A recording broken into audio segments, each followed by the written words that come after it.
Quiz Hotshot. Remember when making an edgy game didn't mean adding Godsmack to the soundtrack of your swashbuckling 9th century Persian fantasy, or painting Sonic the Hedgehog black and giving him a gun?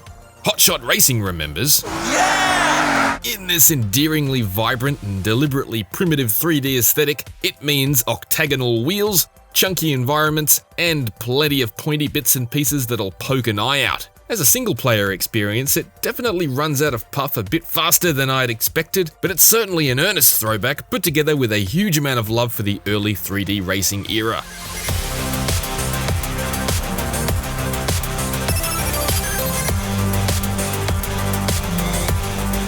Hotshot Racing may be full of sharp lines and low on modern detail, but its blocky cars and chiseled characters burst from the screen with retro appeal. Sing! Roll out the red carpet! Here I come! Developers Lucky Mountain Games and Sumo Digital's stab at an authentically 90s atmosphere has been a roaring success in that regard. Better still, however, is the handling of most of the cars. Arcade racers live and die on their driving dynamics, but Hotshot Racing boasts a very finely honed handling model. Cars feel planted on the road with a satisfying sense of weight that's sometimes absent from pure arcade races, but they're still snappy and responsive enough to obey your inputs instantly as you hurl them into sweeping bends. The drifting is painless to trigger with a quick dab of brake, and it's very easy to add or reduce drift angle throughout a slide to balance your speed and nail a perfect corner exit. Boost is a potent way to catch opponents, although largely useless to shake them, and is a surprisingly powerful drafting mechanic that facilitates some furiously fast slingshot maneuvers. Informed heavily by its Sega AM2 ancestors and the very finest of the best-in-class British arcade racers that followed in their slipstream, including Burnout and Split Second, Hotshot Racing is extremely easy to pick up and play, but demands near perfection when tackled at expert difficulty. Each of the 8 over-the-top drivers has a garage of 4 vehicles at their disposal.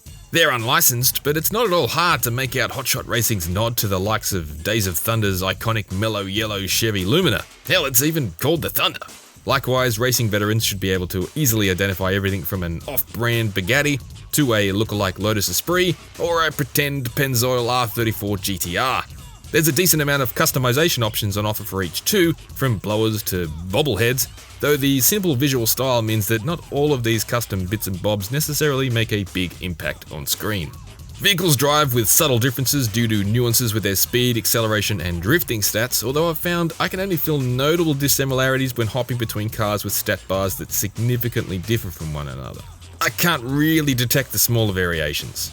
Cars with low drifting stats are my least favourite to drive. I found winning expert races in them much more difficult than in cars with, say, ostensibly worse acceleration but better drift capabilities. For instance, I won all the expert cups in the Thunder despite its apparent top speed handicap, because of its great acceleration and its ability to drift around corners like butter sluicing around the curves of a hot frying pan. The cars that are more cumbersome to drift definitely aren't as fun to use.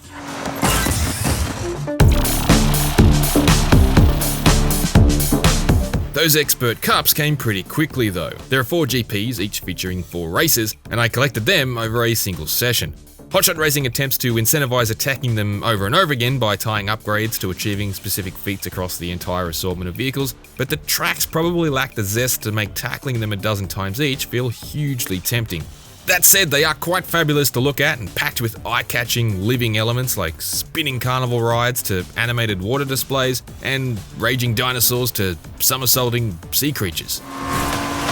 But that's all on the periphery. The track ribbons themselves don't really linger in the imagination.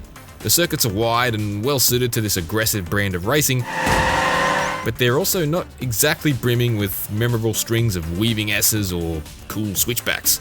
You don't want every track to be a punishing barrage of mad bends one after another, but Hotshot Racing probably features too many simple courses versus more complex ones.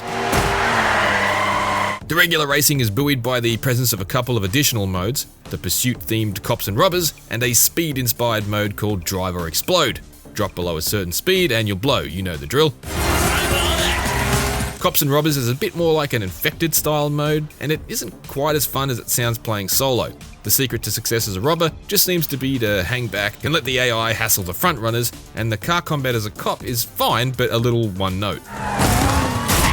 The Breakneck Driver Explode is the better of the two, a hectic battle against both the clock and an ever-increasing minimum speed limit. Collecting checkpoints to fend off the bomb timer, avoiding damage, and keeping your car traveling as fast as possible is a frantic juggling act, and some of the better fun I had in Hotshot Racing. The best way to have fun, however, is the 4-player split screen. It doesn't quite reach the highs of a full-on 4-way combat racer like Mario Kart or Crash Team Racing, but the high-speed hijinks of Hotshot Racing makes for some quality same couch competition. High on speed and low on polygons, Hotshot Racing is a super saturated, old-school ode to the golden era of 90s 3D races.